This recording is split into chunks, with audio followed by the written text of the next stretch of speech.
Hello, everybody, and welcome to our third call inside the One-Eyed Journey Parents Edition. And I have Summer on with us tonight, and no one was able to make it live to the call, and so we still want to give a lot of value from this recording. I know that there are parents watching this that are in other parts of the world or just couldn't make it live at this time, and so we still want to give you a lot of value and something that you can learn from this call. We do, as the community is going to build and we'll have more and more people coming into the membership and into the space, we do encourage everyone to really try and, make it live on the call. And I will be, maybe sending some more emails or just a better form of like that schedule so that everybody can go ahead and pre-mark their calendar, because these calls will be so much more powerful with the parents to attend live and really have these different conversations and get their questions answered. And we can really base these master classes off of your specific questions and concerns and where you're at now. So I just wanted to start and open up this space by saying, like, we would love for you to, really make an effort the best you can to make it to these calls live.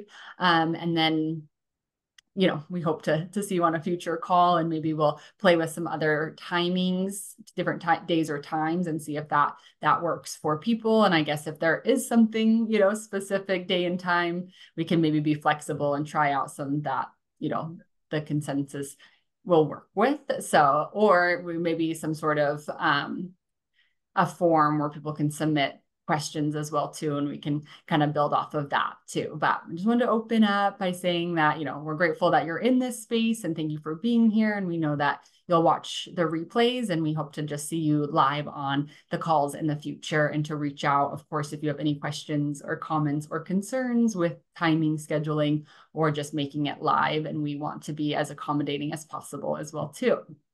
So tonight our call topic is really talking about that decision to remove your child's eye and how you, as a parent, navigated that decision. And I know that everyone's decision and situation and circumstance are so different. And so we're going to hear, more of Summer's story. And I have had the opportunity to talk to parents in the community with different stories. So Summer and I will have a conversation about, what has been brought to me, then her experience as well, and just, again, navigating that situation and the things and feelings that come up around that situation, and then having to explain to Journey, and how she did that when it was time to tell Journey why her eye was removed and why they had to make that decision. So I will let, Summer kind of share her experience navigating that with her daughter.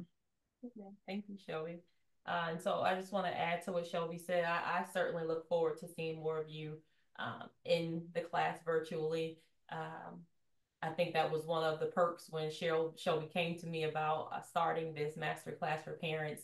I agreed to be available because it's also therapeutic for me.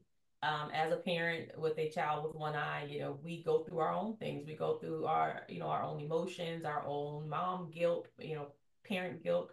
And so her inviting me to this space to meet with you all is not just an opportunity to have community, but it's an opportunity to really share these experiences with other parents for me and realize, okay, I'm not crazy. Other people do, beat themselves up about the decisions they made for their child, even though they knew it would save their life. Um, or, just being in that space, because it is not a easy experience. And I think as you go through the process, no matter how old your child gets, you still feel some type of regret, um, grief. And I didn't know that was a thing until my actual therapist told me that yes, we can grieve the loss of our child's eye the same way your child, depending on their age, could grieve their eye being removed. And Shelby, that may be something that you can speak about, but grief of losing your eye is a real thing. And I used to tell my therapist that I would look at Journey and get kind of sad, because I'm like, man, I had to make that decision, and it's not something that can change. It's not something we can bring back. And looking at baby pictures of her before, you can't help but feel that grief. And I'm like, man, that's a heavy feeling. And so just being able to have that dialogue with other parents and kind of work through it would be helpful. So I do encourage you all to come if there are topics that you want to hear. Shelby is very open minded with it, and I think it would be great for us to get together. So I do look forward to seeing you guys. A little on my journey. Many of you know Journey is my 7-year-old daughter, and she was diagnosed with retinoblastoma, bilateral retinoblastoma, in 2019. And in 2019, we were overseas. We immediately moved back stateside.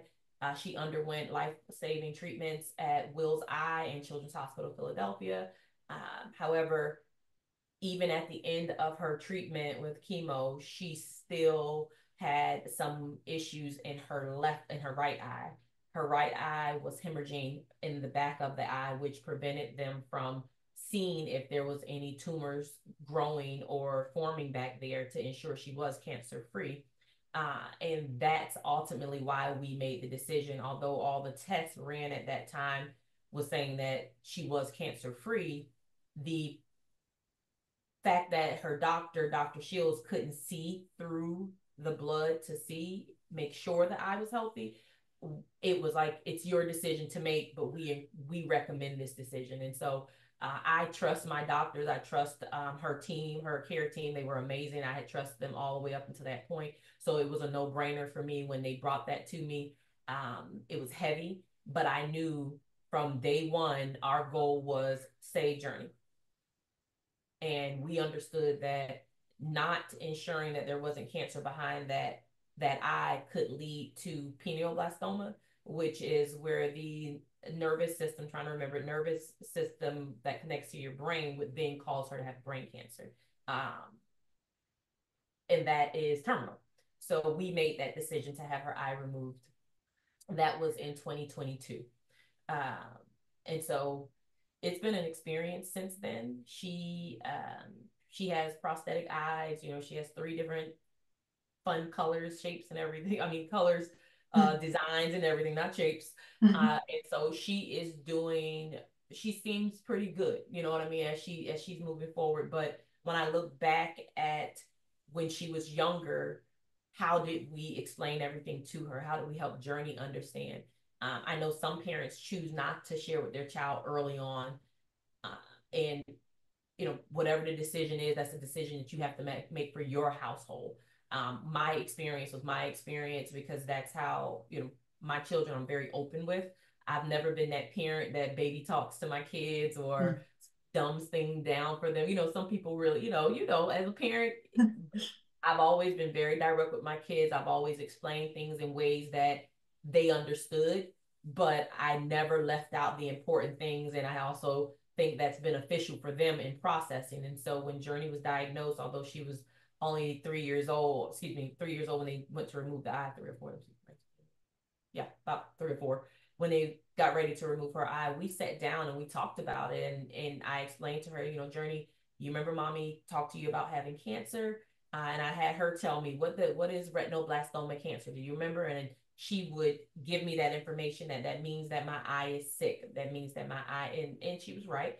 And from there, it kind of built on to me explaining to her that this is why we have to remove your eye. And of course, at her age, she may not have fully grasped the purpose of it, but I always told her, mommy and daddy made the decision to remove your eye to save Journey. And I remember her being like 3 years old, 3 or 4, and her saying, so if I didn't lose my eye, there would be no Journey. And I said, that is a possibility that it wouldn't have been a Journey. And mommy and daddy had to make the best decision. And so she's always stuck with that.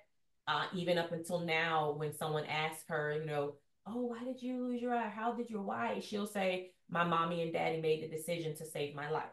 Mm-hmm. And to me, that answer makes a difference for her because that's the facts. It's the truth.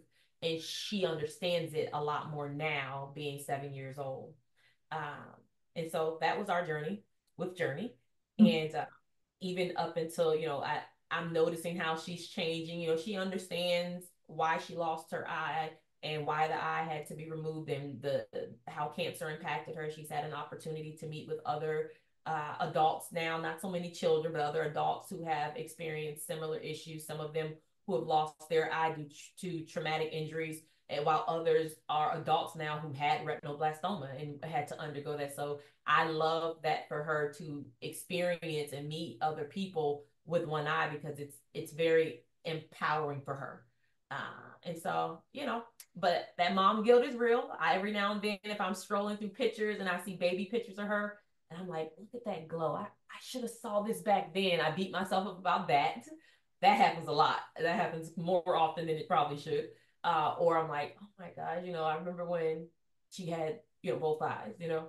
Um, but another part of that is that helped us in making our decision was, in addition to saving her life, which was first priority, of course, the second thing was we found that after looking through pictures over time, Journey's tumor had been in her eye for a while by the time we noticed it and actually took her to the doctor. And her doctor, her care team told us that she didn't have vision in that eye at all. So they had basically projected that she had no vision in that eye due to the size of the tumor blocking her side of her line of sight. That she probably had not had any vision in that eye maybe since maybe 2 or 3 months old when the tumor first started forming. So that's all she knew. She had already always been blind in that eye. We didn't know that, but that was the case. So it was a lot easier for her when she did have her eye removed. She didn't really go through the need to go to physical therapy and learn how to walk and all those things, because she had been living as a person with one eye for that, you know, for that whole year and 3 months of her life. So she started walking and running with one eye. So for her, she didn't really notice a difference. Even up until now, it doesn't throw off her balance. It doesn't make her uneasy. She never had vision. So it's like, okay, this is my norm. So that's it. Yep. Yeah.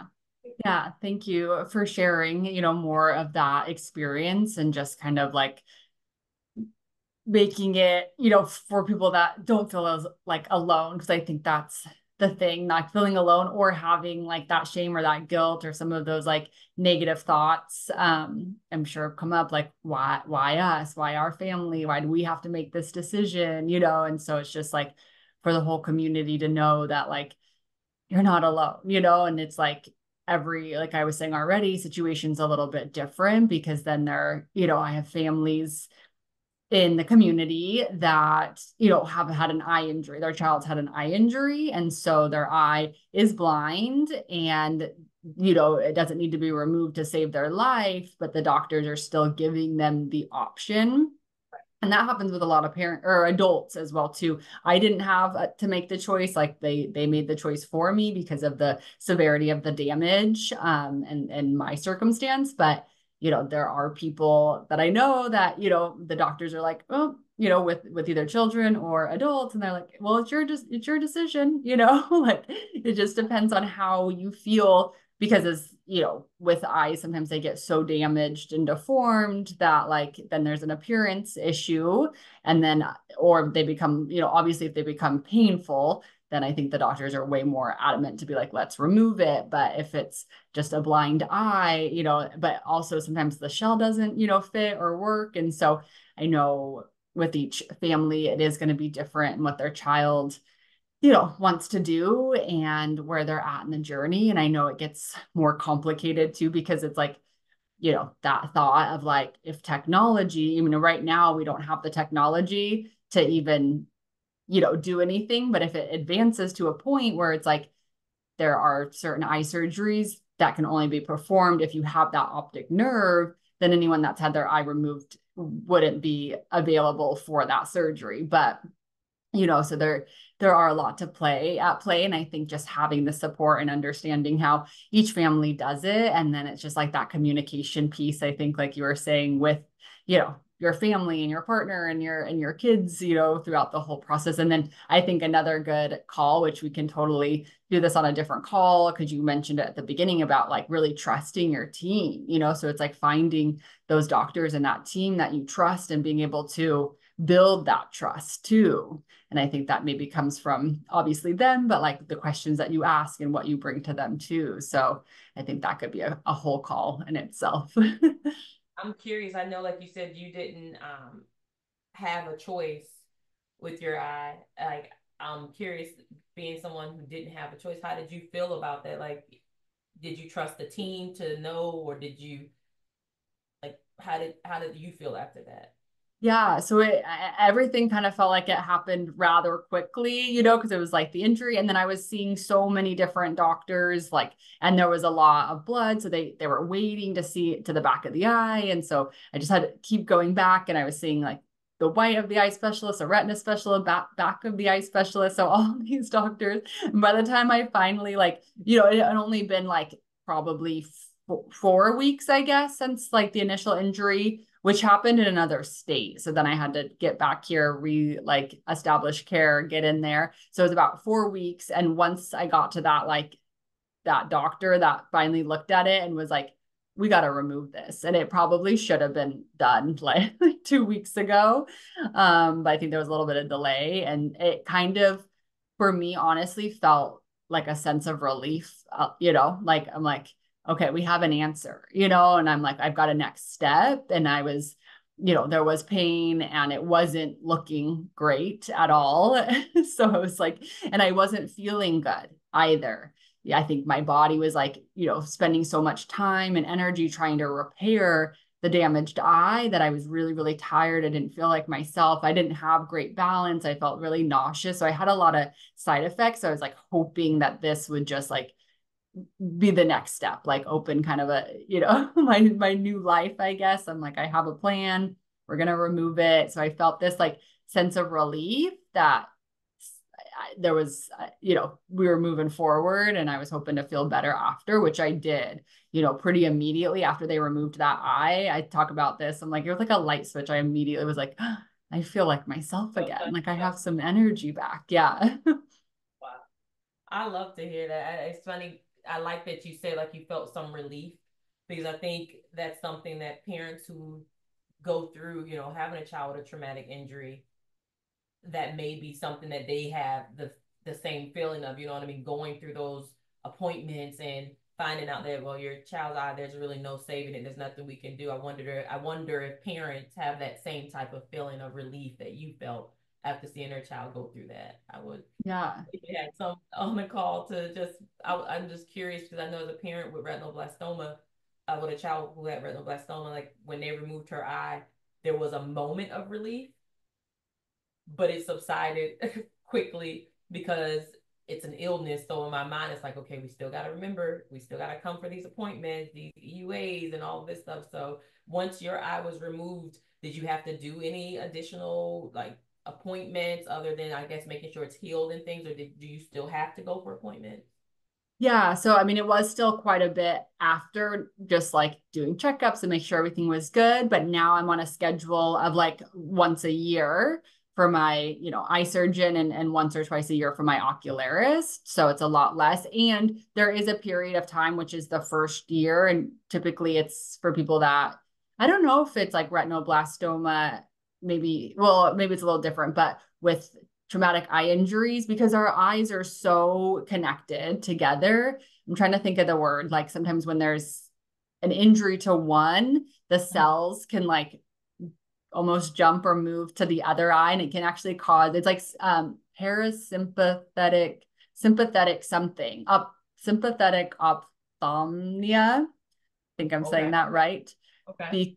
Yeah, because the eyes, because it like sometimes it doesn't, I guess the eyes like don't know, they're so interconnected. And I guess there's, it's an inflammatory disorder that like if one eye is affected, it can affect the other eye. And so removing it significantly lowers the risk. And it's a pretty low risk anyways, but like, and then the first year from eye injury and eye removal, that's when they monitor that the most closely to see if the other eye gets affected. I don't think that we've ever had a chance to talk in depth about your experience. So Yeah. hearing it, like, wow, you did Yeah. a lot. That is, Yeah. oh. And how long have And you, go ahead. And that was one of the other things when they were like, we need to remove your eye, like it should have been done. And like one of their main things is that parasympathetic of yeah, however you say it.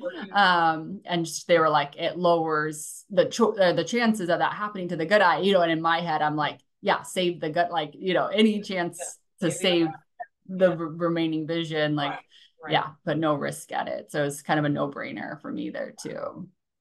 That makes sense. Wow, I didn't know that word you were saying, how this eye, removing this eye because it was damaged, can basically have an impact on the other eye. Never knew that. Oh, okay. So then it must be because I do know other eye injury people in the community, and that is a more common thing that they would be familiar with. So it must be more of the eye injury. There's a gal in the membership that's like her doctors are kind of monitoring her really closely because of her condition for that. So, and it made sense because when my eye had the injury initially, this eye closed. Like I could not open it. And so it was almost like there was no damage to this eye whatsoever, but it almost like acted in like a response, and I couldn't open like either of my eyes.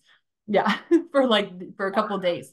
Yeah, and it took me forever to really This start to word open now, this. because now I really want to know, like, what is this condition in the way of that? Wow. I Yeah, wonder. I'll look it up. It's like Yeah. sympathetic ophthalmology. I don't know. I'm so bad. It's a very long word. Let me see. Sympathetic. Sympathetic op something with the eyes.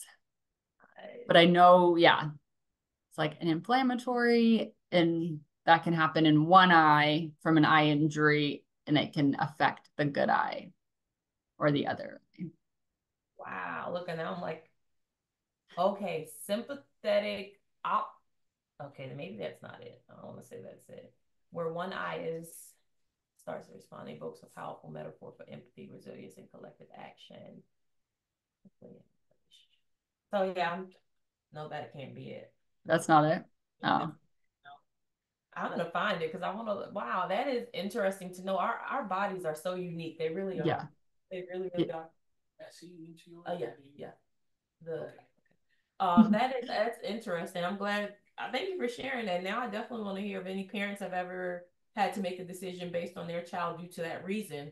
Because obviously, I remember in our conference a couple months ago, there was a gentleman in there whose son lost his eye on the farm. The Yeah. wire gate or something pierced his son's eye. Yeah. I think that's what it was. It was something like that. Yeah. And I'm Yeah. wondering if they have that, what that experience was, that they go through something similar like that. Wow. Yeah. Yeah. I'll have to talk to, it was actually the mom on the call, but yeah. Yeah. And Oh, she's it's the mom. in, It was the mom because she yes. left him with She, dad, she, granddad, or something. Yep. Yep. yes. Yeah. Yeah. Yep. So I'll have to ask her if they worry about that. Yeah. Oh, And where she is, because she's in the membership, so should be on the call one of these times, I'm right. sure. Okay. I'll see you Yes. again. Come back. Yeah. Okay. Well, Yeah. thank you, Shelby, for I learned something new today, and that's good to know because we meet a lot of people now when we're out in public. If Journey isn't wearing her prosthetic, if they're let me not say a lot, but we run into people who also have one eye, and they'll tell us, like, how they lost their eye or something. It's usually adults that we run into in the community or out, and so when they tell me they lost their eye due to a traumatic injury or something like that, I'm going to inquire as to, if that's something they may have experienced. It's really Yeah. unique.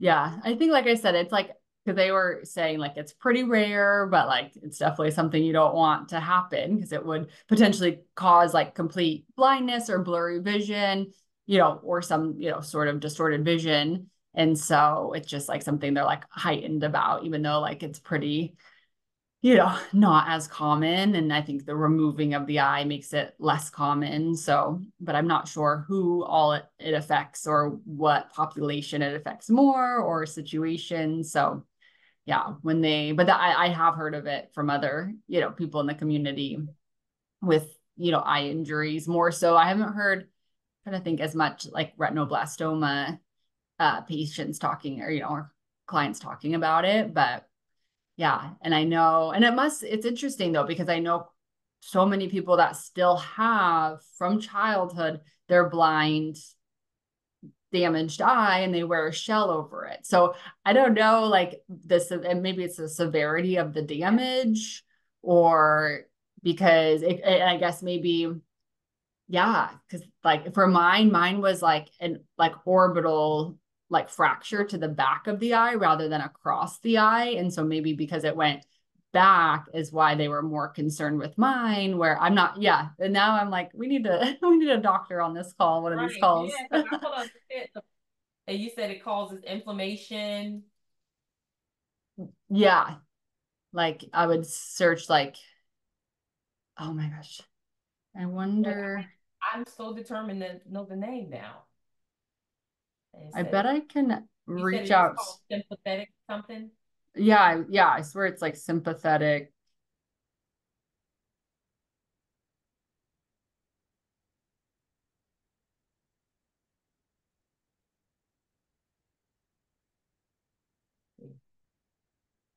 Oh, is it SO?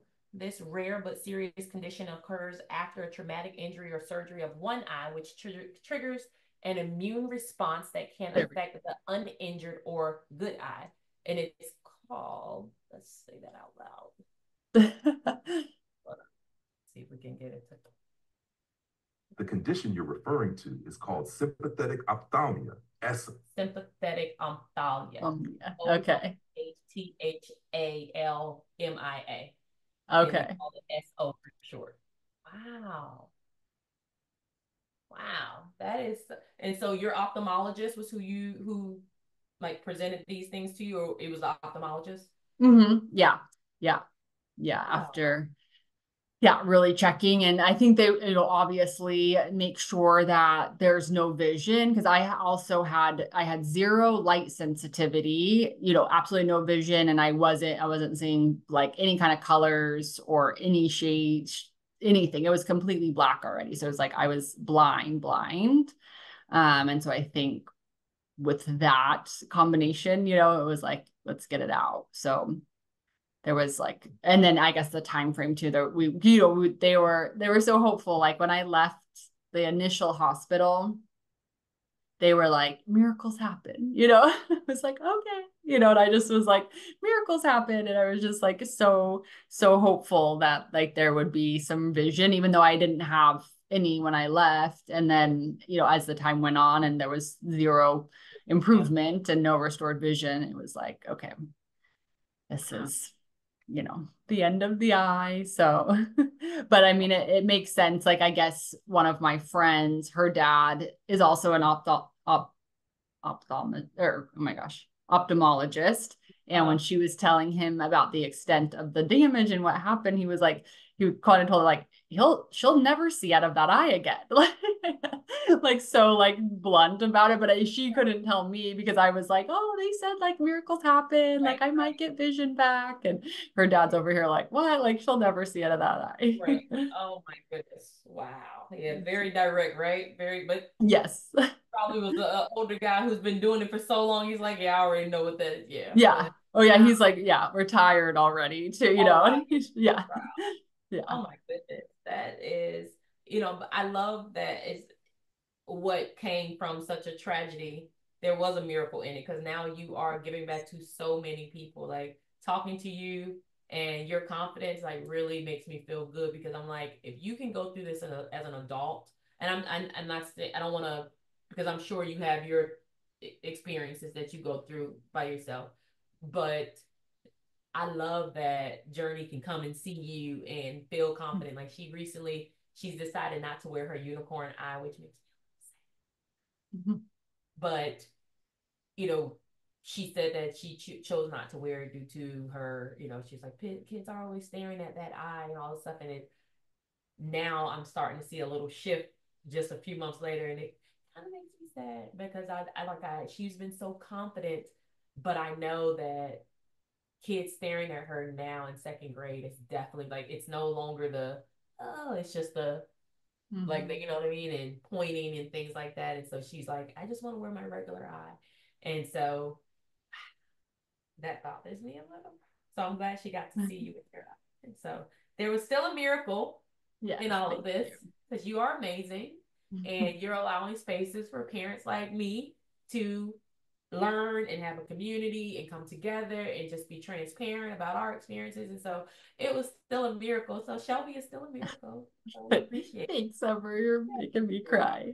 And I think Oh, that's so important, you know, for all of us, you know, and there is healing even where I'm at to like hear other people's stories and be able to come on here and share and hear stories. So you're right. Like, you know, I would never have imagined like being here and doing this today and or anything like this coming of it. But there was a piece in me that was like, something's coming of this, like that you can't even imagine. And, you know, God has a plan. So yeah, yeah. Yeah. Well, your plan is amazing. And thank you for being you because I'm definitely going to be like, Journey, did you see Miss Shelby? And maybe even schedule a time for her to talk to you, you know. I would love that. But I appreciate everything that you're doing. So I hope to see more parents next time. I'm excited for our next few classes, getting ready for the holidays. And just kind of navigating questions with our families and things because sometimes if families haven't seen us for a while or other children are around, that can be a new experience for your child as well as for you. So, you know, I'm looking forward to having that conversation, hearing the funny things that I'm sure people have asked us about our children. I have some to share because family has even asked like questions and I'm like, hey, with a prosthetic eye, so when will she get her vision back in that eye? And I'm like, no. You know, and for me, it's like, dude, but again, you know, we still have to answer it in a way that doesn't like, you know, rip somebody's head off, but you're like, really, that's what you're asking, you know? So I look forward to meeting everyone. I look forward to chatting with you guys. Hopefully we can get together. What is it, October? What date is our meeting in October? Let me double check now. I don't have it. October, was it the 23rd or the 6th? Yeah, yep. Whatever that Wednesday before, because Halloween falls on that Thursday, so we didn't want to, so the week before, whatever that Wednesday. Okay, October 23rd. 23rd. All right, October 23rd. So right before Halloween. So I look forward to talking with everyone and Shelby. Hopefully we get some questions in or something and we see some enrollment. So I'm excited for next month. And thank you so much, Shelby.